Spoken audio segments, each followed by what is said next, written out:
Hi, welcome to Finder's Fayre. I'm Dexter, and I have with me today Sarah Hamilton. And Sarah will be our featured artist in our Contemporary Local Artist Show Series. Her exhibit will open April the 3rd, first Thursday, here at the Millward Building, and her works will be on display and for sale throughout the month. Sarah, welcome. Thank you. We have some of your art here, and I wanted to talk to you just a little bit about it. All of these paintings are cats. Right. Now, where do you get your inspiration? Well, as far as subject matter, with the cats, I really have always loved animals since I was young, and most recently, I've started to, I own many cats. I have 7 cats of my own. Yeah, 4 indoor and 3 outside that were strays that came up in our neighborhood, and I've always loved cats, and I thought, it's the old adage, paint what you love, and that's what I'm doing. So I even looked into, changing career paths at one point to even study cats or do veterinary medicine, but I'm going to stick with the art for now. Because I, have come pretty far with, my master's degree in different things. So I feel like it's the wisest decision to stay with. So what's your master's degree in? I got my master's in art history in 2008 from Texas Christian University in Fort Worth. So it's really kind of different for me because that was my background. Writing and putting together shows and different things, and so that was sort of always the area that I was in. And then I never really I did think about being an artist myself, putting together shows and different things, but I was so wrapped up in that and busy that I never really had time to explore my own creative, Well, you're creativity. currently the director of the Beaumont Art League. Right, yes, I've been there almost a couple years in April, and so actually, I was thinking about that, being around, practicing artists here has really sort of encouraged me to explore, and that's kind of nice because I never really, thought of it. I've always been creative, but I would watch, see people doing that, and it would really be like, I want to be a part of that, So, and I want to do, not just do art history, but be an artist myself. So, so that's kind of how it came about, I guess, because I've only been painting for probably about a year and a half now. So it's relatively new.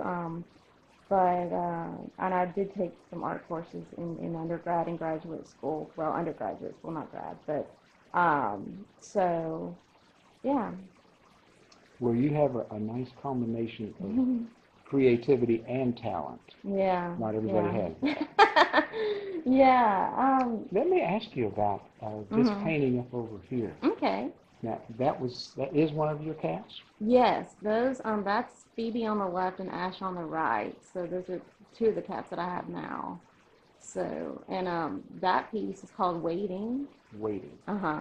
Yeah, and it's from, I did it last year, last spring. And that one sort of was like, I brought it because it's sort of an important piece in that it was the one that the Lawndale Art Center in Houston. Yes. It's called the Big Show every year, and it's pretty. It's a competitive art competition, and I decided to enter 3 pieces in that, and I just saw it online one day, and I'd heard of it, but I thought, well, this is probably a long shot. And it's probably a waste of time, but I'm going to do it anyway. You never know. So, and I thought it was a good piece. So, so I went ahead and drove over to Houston and entered them, and I got a call on that Sunday that I had gotten this one in. And I was just so thrilled because I just thought, I just didn't think it happened. So they don't accept everything? No, It was about, they said, I read the article and it said they had about 900 something entries. And I think there was probably, I want to say maybe about 60 or 70 in the show. Wow, well that's quite an honor just to be accepted. Yeah. So it was the first time I've ever tried it, and I'm going to do it again this year. It may not work out, but I'll do it again. And but yeah, that was the one that they selected, and it was on display last July at the show. So.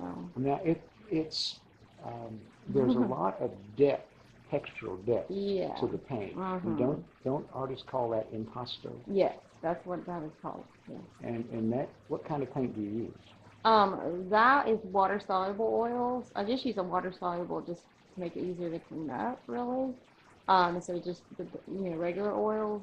Do they dry faster than regular oils? Yeah, they do a little bit. And so that and what how let's see on this one and in other ones like this one, and we'll look at not these two but this one. One of my favorite artists who uses the impasto technique is Cedric Huckabee, and he had a show here at AMSET when I was curator there. Mm-hmm. And when I saw his work, I mean, I've always been attracted to textural things, like just anything. I mean, I don't like flat stuff, so it doesn't, something it doesn't, I don't know, it just doesn't connect with me as much when it's flat. But he is sort of the first one that I saw like the sculptural, almost relief type element to the painting. And it was, I mean, his work, I don't know if you saw that show at Yes, I did. Okay. But his work was, I mean, literally probably 5 or 6 inches off the surface. I mean, I don't think till that point I had seen something quite of that. I mean, you say it's texture, and that can mean a lot of different things, but there's all different degrees of texture. But his was to another degree of texture, and that was something that I really, I don't know, maybe that's, I don't know, this whole sculptural thing. Like I like the act of, and this one too we'll probably look at, but it's called peeled, and it's this act of scraping, and that's something I'm really interested in the process. I don't know, maybe I'll develop that even further, but I just, that whole gestural scraping of the palette and different things is something I really, it's just, yeah. But that one, I'll tell you on this one, I actually emailed Cedric and I said, well, how do you get yours so thick? You know, I'm really curious, like, you know, because the paint's expensive, and I mean, I'm using a lot of it, and he to figure out a way to build this stuff without, you know, and I do use a lot of paint anyway, but he said he uses this stuff called C.L.A.S.S. It's like a paper mache material, and he kind of builds up the surface, you know, before he puts the paint on. And so I thought, okay, so he's kind of giving me some tips on that. And so C.L.A.S.S. like comes in this powder form, and you just add water and mix it up. And so that's what I did on that. I sort of, on just the cat and the flower, you know, at the top, I added the C.L.A.S.S. underneath and then built it up on top of that because I really wanted it to stand, you know, to project. Do you actually sculpt the clay on the canvas? No, not so much. Like I actually just sort of apply it in a layer and, you know, kind of, you know, shape it in the form, and then you know, gesso it and then put the paint on top of it. So, but I don't know, maybe that's saying something about me, and that maybe I'll end up being a sculptor. I don't know. Maybe that's, you know, this is sort of like the beginning, and because I really like, you know, actually working like that, so molding and I don't know, maybe that's something I'm interested in too. I just haven't explored yet. Well, don't a lot of artists express themselves in different mediums, that some even move from painting altogether into sculpture? Yeah, for sure. Yeah. I mean, that's, yeah. So I don't know. I see that, and I think, you know, maybe that's where I'm going eventually with it, you know. Or maybe I'll do both. So. Tell me about this one over your shoulder. Didn't you say that was called Golden Cat? It's actually Gold Kitty. Gold Kitty. Yeah, the Gold Kitty is one of my outside cats, and that wandered up it's probably been a couple, 2 or 3 years ago now, and that was acrylic on canvas, and I work with acrylic too, so I don't know, I'm still exploring both, you know, water and acrylic and oil. By the way, I want that one. Okay. I want that one. I like that. A lot of people like that one. I think it's, you know, the gesture, that the energy that it has, and that, yeah. And I've got, you know, if you can see that, I've kind of like placed a whole bunch of paint and applied it. I don't know. I just like doing that, and I also will add sculptural elements to it. Like, I don't have any of these, but there was a few that I added actual plastic caps to it. So like found objects that I'm adding to it. This one up here in the pillow, you can kind of see it's got these wooden cutouts like that. Oh, yeah. And those are I just purchased from an art supply store in Mhm. Houston, and but I kind of like, I don't know, I kind of like applying it. There's one at home with fabric and so actual objects to it.